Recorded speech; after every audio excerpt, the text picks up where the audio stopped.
the performing industry and the talent industry as well. What would you say has been the highlights of the industry? First of all, let me join the PS in saying that there's been quite remarkable efforts by the government to ensure that we resuscitate our economy. We must understand that this year began from a perspective of Kenyans still experiencing the effects of COVID-19 and then the electioneering period. And therefore, we started from a point of a very big challenge where particularly the area where I come from was hugely affected by the effects of COVID. And therefore, some of the measures that the PS is speaking about actually have been very good for us in the creative economy.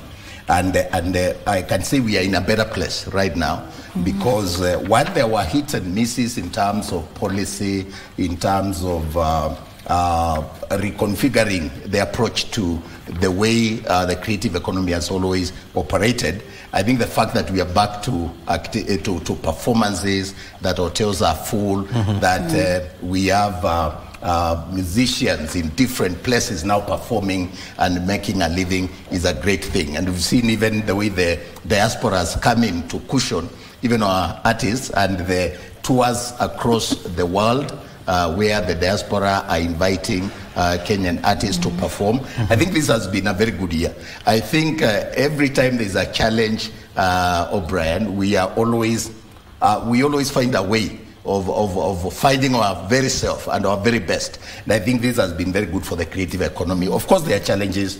There are people who have not quite recovered. There's a lot that the government can do to reboot the creative economy. But I think we're in the right path. The policies are right. The resilience is there, the optimism is there, and I think we just need to have more collaboration. Yeah. If you look at, for example, the new initiatives like Talanta Hela, and what we are working on now, the Creative Economy Policy and the Creative Industries Bill 2023, that we are working under the Ministry of Sports, the Creative Economy and the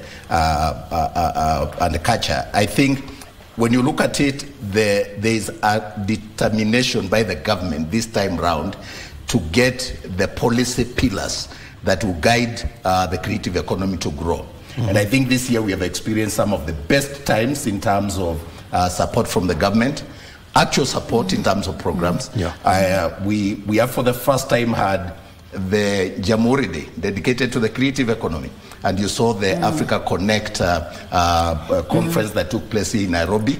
And you could see the excitement from youth from across Africa in celebrating the vibrance of Kenya as a country and the youth and our creativity. So I tend to think all is not lost. I know there are a lot of people feel because of the issues of levies and taxations and so on, the cost of living and so on, and they focus only on the negative. I think in a program like this, it would be good to have a bigger picture, a holistic approach to it, and see where we are going. Very well. And I dare say we're in a good place. We're in a good place.